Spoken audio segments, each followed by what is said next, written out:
The hardest thing I've ever done wasn't burying my wife. It was standing on my own front porch 3 days later, holding a small cardboard box filled with my clothes while my daughter looked at me through the living room window and refused to unlock the front door. I knocked once, then twice. Finally, she pulled back the curtain just enough for me to see her face. She didn't look angry. She looked determined. A few seconds later, my phone vibrated. It was a text message from my own daughter. "Dad, it's better if you don't come back. This house belongs to me now. Please don't make this harder than it already is."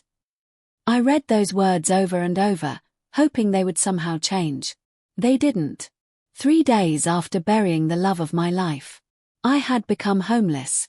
What my daughter didn't know was that my wife had spent the last 7 years preparing for this exact moment. My name is David Carter, and this is the story of how my daughter locked me out of my own home after my wife died, only to discover that the house she believed she owned had never legally belonged to her. I met my wife, Helen, when I was 26 years old. She was a nurse. I was a firefighter. We met after I was treated for smoke inhalation following an apartment fire. She laughed because I refused pain medication. I laughed because she kept pretending she wasn't worried. That conversation lasted 5 minutes. Our marriage lasted 42 years. Helen wasn't just my wife. She was the calm in every storm.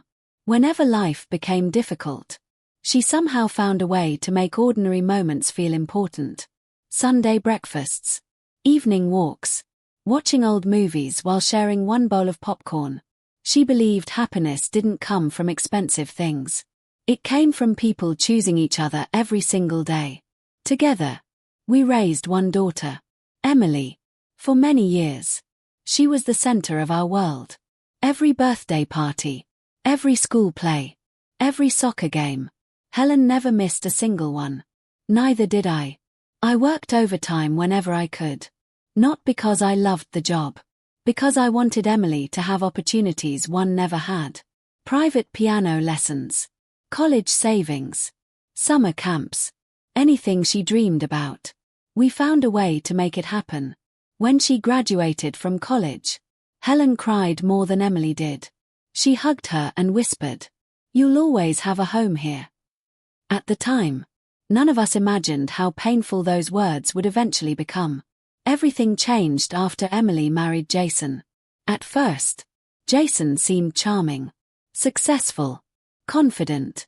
He worked in commercial real estate and always talked about investments, property values, luxury neighborhoods. He measured almost everything in dollars. Helen noticed it before I did. One evening after dinner, she quietly asked, "Do you think Jason loves Emily? Or the life he thinks she'll have?" I laughed. I told her she worried too much. She smiled. But she never asked that question again. 5 years later, Helen received the diagnosis. Stage 4 pancreatic cancer. The doctors were honest. Treatment could slow it. It couldn't stop it. For the next 18 months, our world became hospitals, chemotherapy, medication schedules, long nights, and whispered prayers. Emily visited often at first, then less. Jason was always busy. Business trips, client meetings, investment conferences. Whenever they came, the conversations somehow always turned toward the future. "Dad, you'll eventually need a smaller house. This neighborhood is becoming very valuable. You shouldn't have to maintain such a large property." Helen rarely spoke during those conversations. She simply listened. Sometimes, she quietly watched Jason more than she watched television. I didn't understand why. About 6 months before Helen passed away, she asked me to drive her downtown. Not to the hospital. Not to lunch. To our attorney's office. I assumed she wanted to update her medical directives. Instead, she spent almost 2 hours alone with our lawyer. When she came out, she looked strangely peaceful. I asked what they discussed. She smiled. "Just making sure everything is in order." I kissed her forehead. Never asked another question. That would become one of the biggest mysteries of my life. The final week arrived faster than either of us expected. Helen grew weaker every day. On her last evening, she asked everyone to leave the hospital room. Even Emily. When we were finally alone, she reached for my hand. Her voice was barely above a whisper. "David, I need you to promise me something." I squeezed her hand. "You already know I will." She smiled weakly. "When I'm gone. No matter what happens. Call Margaret before you sign anything." "Margaret? Our attorney?" I looked confused. "Why?" Helen simply shook her head. "You'll understand later." Then she whispered, "I love you." Those were the last words she ever spoke to me. The funeral was beautiful. Friends, neighbors, former firefighters, hospital staff, people whose lives Helen had touched over 4 decades. Emily cried through the service. Jason comforted her. Everything seemed normal. Until 3 days later. I spent the morning at the cemetery. I wasn't ready to let go. Around noon, I finally drove home. As I turned into the driveway, something immediately felt wrong. The moving truck parked outside. The locksmith kneeling beside my front door. Several workers carrying furniture through the house. I hurried toward them. "Excuse me. What are you doing?" The locksmith looked at me. "I'm just replacing the locks, sir." I frowned. "Who hired you?" Before he could answer, Jason stepped onto the porch. "Oh, David." He didn't call me Dad anymore. He hadn't for years. He folded his arms. "We're making a few changes." I looked past him. Most of Helen's furniture had already been moved. Family photographs were stacked in boxes. Even her favorite rocking chair was sitting in the garage. "What is going on?" Jason answered calmly. "You shouldn't be living alone anymore." Emily appeared beside him. She couldn't meet my eyes. Then she quietly said, "Dad, we think assisted living would be better for you." I laughed. Surely this had to be some terrible misunderstanding. I'm perfectly healthy. I still drive. I still volunteer. I still mow this lawn every Saturday. Jason interrupted. "This isn't a discussion." I barely slept that night. Not because I had nowhere to stay. An old friend from the fire department insisted I stay at his house. What kept me awake was one question. How could the little girl I taught to ride a bicycle become the woman who locked her own father out of his home? The next morning, I walked into Margaret Collins's law office exactly at 9 o'clock. She had been my family's attorney for nearly 25 years. She stood up the moment she saw me. Instead of shaking my hand, she hugged me. "I'm so sorry, David." I nodded. "So am I." She led me into a private conference room. A thick folder rested on the table. Across the front, in Helen's handwriting, were 6 simple words. "Only if David comes alone." Margaret pushed the folder toward me. "Helen prepared this almost 7 years ago." I looked confused. 7 years. Margaret nodded. "Long before she became sick." She told me, "One day my family will think David is too kind to protect himself. So I'll protect him instead." I slowly opened the folder. Inside were photographs, bank records, property documents, insurance policies. Then, one envelope. For my husband. I unfolded the letter.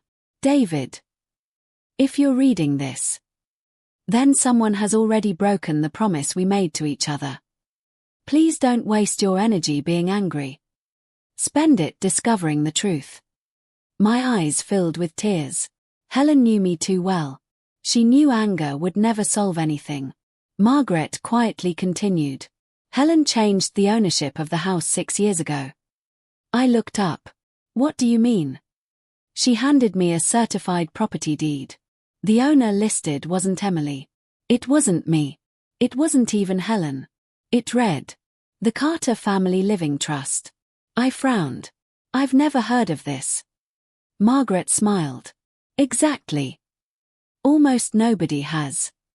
She explained that after Jason repeatedly asked questions about our finances, Helen became suspicious. She never accused him. She never argued. Instead, she quietly protected everything. The house, our retirement savings, even Helen's jewelry. Everything had been transferred into a trust. The trust contained one very important rule. No beneficiary could sell, transfer, or occupy the house without the written approval of both trustees. I looked down. Who are the trustees? Margaret smiled. You. And Helen. I stared at her. Helen passed away. She nodded. Which means you are now the sole trustee. I whispered. So Emily doesn't own the house. Margaret shook her head. She never did. Silence filled the room. For several moments, I simply stared at the documents. Everything Jason had claimed, everything Emily believed, was legally impossible. Then Margaret slid another folder across the table. I think you should see this. Inside were emails, printed bank statements, property appraisals. Jason had contacted 3 luxury real estate agencies. Before Helen even passed away, he had already requested market evaluations. He had already discussed renovation plans. He had already negotiated potential listing prices. My stomach turned. He hadn't been grieving. He had been planning. Margaret quietly added. Helen discovered these emails. But she never confronted him. I looked shocked. Why? Margaret answered softly. Because she wanted the truth to reveal itself. Just then, her assistant knocked on the door. Margaret. You should probably see this. She entered carrying a tablet. A luxury real estate website filled the screen. There it was. A full-page advertisement. Coming soon. Luxury family estate. High-resolution photographs of my home. My wife's garden. Our living room. Even the Christmas tree Helen had decorated before she died. Jason had already listed the house online. Without owning it. Without permission. Without legal authority. I felt my hands shaking. Margaret calmly reached across the table. David. Don't call him. Not yet. I've already filed an emergency notice with the county recorder. The property cannot legally be transferred. I nodded. For the first time. I wasn't thinking about revenge. I was thinking about Helen. She had spent her final years quietly protecting me, knowing this day might come. Then Margaret stood. I've scheduled a meeting tomorrow. Everyone will be there. Emily. Jason. The real estate broker. And the title company. I looked confused. They already think they've won. Margaret smiled. That's exactly why tomorrow will be interesting. The following afternoon, I walked into the conference room. Emily and Jason were already seated. Jason looked confident. He barely acknowledged me. Emily looked nervous. The real estate broker smiled politely. The title officer organized several folders. Jason leaned back in his chair. Let's get this over with. Margaret entered carrying one final leather binder. She placed it on the table, then looked directly at Jason. Before we begin, I have one question. He smiled. Go ahead. She calmly asked. Would you please explain how you plan to sell a house that your wife has never legally owned? Jason's smile disappeared. Emily slowly turned toward him. What does she mean? Jason looked confused. Margaret quietly opened the trust documents, then slid the original property deed across the table. For the first time, Emily saw the truth with her own eyes. The owner listed on every page wasn't her. It wasn't even Helen. It was the Carter Family Living Trust. Emily looked at Jason, then back at the documents. Her face turned completely white. And Jason realized the house he had already promised to buyers had never been his to sell. End of part 2. Approximately 10 minutes. For several seconds. Nobody in the conference room spoke. Emily stared at the property deed as though it had been written in another language. She read the first page. Then the second. Then the third. Finally, she whispered, "I've never seen these documents before." Margaret nodded. "I know." Emily slowly turned toward Jason. "You told me Mom transferred the house to us." Jason swallowed hard. I thought she did." Margaret interrupted him. "No. You didn't think. You assumed." Then she pressed a small button on the conference table. A large television screen slowly came to life. Everyone looked confused. Margaret quietly smiled. Helen left one final instruction. If anyone ever tried to take David's home, they were to watch this. The video began. Helen appeared sitting in her favorite chair beside the living room fireplace. She looked weaker than I remembered. But her smile was exactly the same. She looked directly into the camera. "If you're watching this, then I wasn't wrong." The room became completely silent. Helen continued. "David, if you're here, I need you to remember something. You've spent your whole life forgiving people. Please don't stop now." Tears filled my eyes. She turned slightly toward the camera.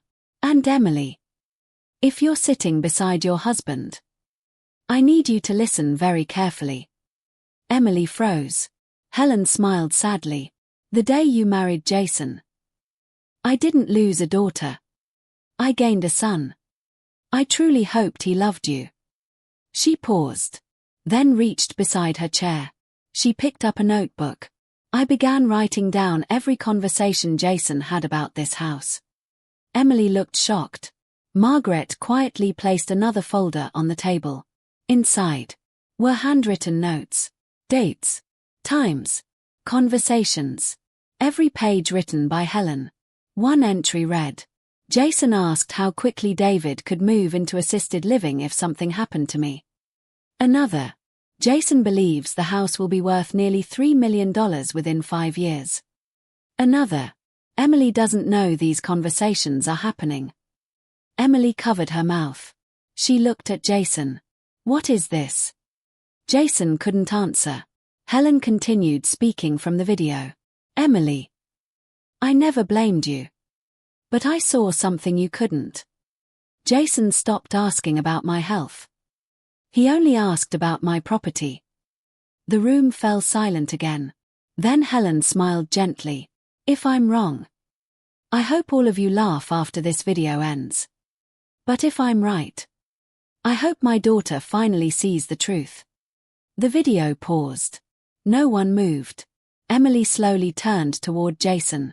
Her voice barely whispered, "Tell me she's lying."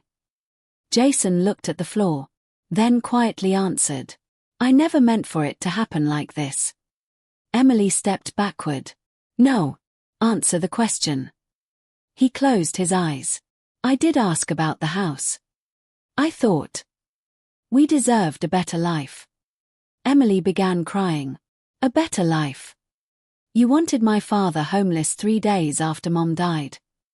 Jason reached for her hand. She pulled away. "I loved you," he whispered. "I know," she answered. "But you loved this house more." The room remained silent. Margaret then handed me one final envelope. Across the front, Helen had written, "David's final decision." I slowly opened it. Inside were only 2 sentences. "This house belongs to David, as long as he chooses to call it home." Nothing else. No complicated legal language. No conditions. Just trust. Margaret smiled. "The trust automatically returns full ownership to you today." The title officer nodded. "The property is officially yours." Jason slowly stood. He looked defeated. "I'll leave." No one stopped him. As he reached the door, he quietly turned toward me. "I'm sorry." I looked at him, then answered honestly, "I believe you. But forgiveness doesn't erase consequences. He nodded, then quietly walked away. Emily sat alone, still crying. She looked at me like the little girl who used to wait for me every evening after work. Dad. I'm so sorry. I walked over, knelt beside her chair, then gently took her hands. I lost your mother. I'm not willing to lose my daughter too. She completely broke down. I'm so ashamed. I hugged her. For several minutes. Neither of us spoke. We simply cried together. Sometimes, healing begins. Not with answers, but with honesty. 6 months later, Emily filed for divorce. Not because I asked her to. Because she finally admitted. She had ignored too many warning signs. She moved into a small apartment. Started rebuilding her life. Every Sunday, she came home. Not because she had to. Because she wanted to. Together, we replanted Helen's rose garden. Exactly the way she always kept it. One afternoon, my grandson asked me, "Grandpa, why didn't you sell the house?" I smiled. Then looked around the backyard. The swing I built for Emily still hung beneath the old oak tree. Helen's roses bloomed beside the porch. The wind gently moved the white curtains she had sewn years earlier. I quietly answered, "Because this house isn't made of bricks. It's made of memories." A year later, on Christmas morning, the dining room looked exactly the way Helen always wanted. The same wooden table. The same ornaments. The same candle in the center. Only one thing had changed. Every chair was filled. Before dinner, Emily quietly stood. She held up an old family photograph. Mom, Dad, her, taken nearly 25 years earlier. She smiled through tears. Then said, "I spent years believing a house was something you owned. Mom taught me. It's actually someone you protect." We all joined hands. I looked toward Helen's favorite chair. Still empty. But somehow, it didn't feel empty anymore. Because love has a strange way of staying inside the places where it was freely given. People often think the greatest inheritance parents leave behind is money, or property, or valuable possessions. They're wrong. The greatest inheritance is wisdom, the courage to tell the truth, the strength to forgive, and the understanding that a home is never defined by the name written on the deed. It's defined by the people who refuse to give up on each other. Helen didn't spend her final years protecting a house. She protected a family. And even after she was gone, she brought us back home. The end.